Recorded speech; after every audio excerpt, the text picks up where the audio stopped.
Hello, I'm Psychiatrist Johan Moon. Today, I want to talk with you about how we can turn fear into courage. It's something we face, but what if we could use it to grow stronger instead of letting it hold us back? Are you curious?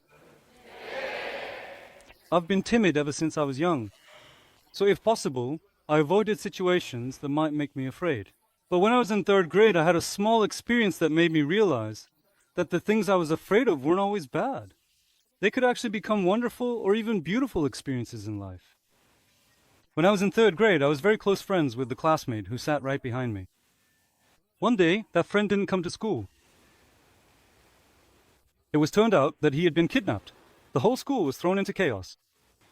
I was really worried about my friend. What scared me even more was the thought that the same thing might happen to me. So I kept imagining all sorts of terrible scenarios as I went back and forth between school and home. But suddenly, after 2 weeks, that friend showed up to school. He managed to escape when the kidnappers let their guards down. He reported it to the police, and the whole gang was arrested. He instantly became a hero at our school. He even received an award. And then, local TV stations and newspapers flooded him with interview requests. The friend who used to be ordinary before has now transformed into a brave young man, someone I hardly dared to even talk to. And I found myself feeling so envious of him. So from that day on, as I walked home, I made a wish in my heart. I wished that someone would kidnap me. Then I too would make a dramatic escape and return in style.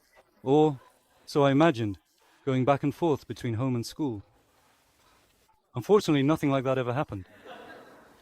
But as I went through life, whenever I was overwhelmed by fear, I would constantly think of that friend, and it would give me courage. We have a tendency to talk about fear as if it's always a negative emotion. Don't you think so? That's the reason why we dislike fear, hate fear, and even become afraid of fear itself. But fear is actually a valuable emotion that can't be replaced. Fear itself is not a negative emotion. There is positive fear and there is negative fear. Positive fear refers to the type of fear that detects danger and protects us. This is what we usually mean when we talk about fear. However, fear is not always a positive thing. There is also negative fear. There are 2 types of negative fear. Having too much fear. Probably about 25% of you have experienced being startled by even small things and freezing up, unable to do anything in the face of minor dangers. But in fact, negative fear is not just about having too much fear. Having too little fear, or none at all, is also negative fear. Why is that? The picture might be small, so you may not see it clearly, but if you look at the top photo, can you see the mouse sitting on top of the cat? If we are unable to feel fear, like this mouse, we won't be able to sense danger properly, we'll act recklessly, and our society will be plagued with all kinds of accidents, crimes, and disorder. Fear is a necessary and valuable emotion. However, in addition to these positive and negative types of fear, I want to talk to you about yet another kind of fear. It's beautiful fear. Beautiful fear. Have you ever heard of this before? Beautiful fear. Probably not. That's because it's a term I came up with. So, when do we experience beautiful fear? For example, when we graduate from school and take our first steps into society, we feel this kind of fear as we enter a bigger world. And when we take on challenges for something we want or something valuable, when we stand on the side of justice and truth against injustice and lies, and when we stand before something greater than ourselves, we feel a certain kind of fear. However, unlike the fears I mentioned earlier, with this beautiful kind of fear, we don't feel only fear in our hearts. We also feel a sense of anticipation for a new world, a sense of justice that comes from doing the right thing, a sense of respect for something greater than ourselves, and a passion for taking on challenges we want to pursue. When fear mixes with these emotions, we experience exhilaration, excitement, a racing heart, and a vivid sense that we are truly alive. That's when the beautiful moments of life unfold. The beauty of life cannot exist without that heart-pounding thrill. The beauty of life is created within fear. We need to be capable of transforming our fear into beautiful fear. In other words, beautiful fear can also be called courage. Today, I'd like to introduce you to the alchemy of the heart that turns the fear everyone has inside into courage. First, shall we take a quick look at the picture in front of us? This painting is a depiction of Greek mythology by the British artist Edward Burne-Jones. You can see Perseus holding Medusa's head. In front of him, Andromeda is looking at Medusa's face through a well, standing beside Perseus, trembling with fear. If Perseus hadn't been there, Andromeda probably wouldn't have been able to look at Medusa's face at all. Although they are each depicted as different characters in this painting, I think Perseus symbolizes the courage within us. Then what about Andromeda? I believe she represents the fear inside us. I think Medusa represents the various dangers we encounter as we go through life. Inside us, both Perseus and Andromeda exist together. We all need to discover and nurture the Perseus within ourselves. How, you ask? Well, if you are someone who has fears, I hope you'll listen to what I have to say from now on. The alchemy of the mind consists of 3 parts. The first is facing your fears. What do you think courage is? Many people often think that courage means being without fear.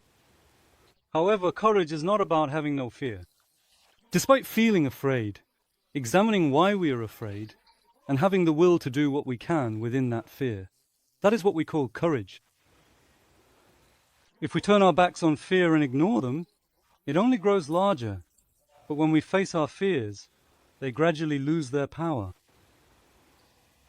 The woman in this photo you see is a cellist named Joy Keating. Ever since she was young, she was suffering from stage fright. At her solo recital when she was 17, she made the mistake of dropping her bow during the performance. It was a terrible incident. After that day, she was unable to pick up the cello again and quit music altogether. And she made a living out of working part-time jobs completely unrelated to music. However, her passion for music didn't allow her to turn her back on it forever, but she was still afraid of it. So she began playing the cello for commuters at the San Francisco subway station. At first, she was extremely scared and nervous, but through the smiles and applause from people, she came to see the tension in her body and mind not as an enemy of performance, but as a source of energy for it, a valuable lesson she learned from the experience. And now, she's back on stage, gradually becoming a world-renowned cellist. When I talk about facing your fears, I don't mean confronting them recklessly without any preparation. Facing fears that we are properly prepared for can transform us into even more courageous people. The second alchemy of the mind that can turn fear into courage is naming it. Inside our heads, just like the emergency alarm here, there is an alarm system that detects danger and alerts us to it. In the brain, this is something that's called the amygdala. There are mainly 2 pathways by which we detect danger and trigger the emergency alarm. There is a fast route and there is a detour route. The fast route is when we sense danger, it goes straight to the amygdala and triggers the emergency alarm immediately. The slow route goes through the cerebral cortex, where it examines why we were startled and how dangerous the situation is. If it turns out to be truly dangerous, the emergency alarm continues to sound. If the situation is not that dangerous, this detour route is responsible for lowering the danger level or changing the red light to a green light. So, what kind of people are those who are very fearful? They are people whose detour route is not well developed, and only the shortcut straight to the amygdala is overly developed. That's why, for these people, even a small danger triggers a state of emergency. Their body and mind inevitably become tense. So, to free ourselves from fear, we need to activate the non-shortcut route, the pathway that recognizes danger through the cerebral cortex. We need to cultivate and strengthen that pathway. I'd like to share with you an easy method. Whenever we feel fear, that fear manifests as physical sensations. For example, your heart might race, you might start sweating, or your voice might become thin. These are all physical signals. If you are in that situation, this is what you should say.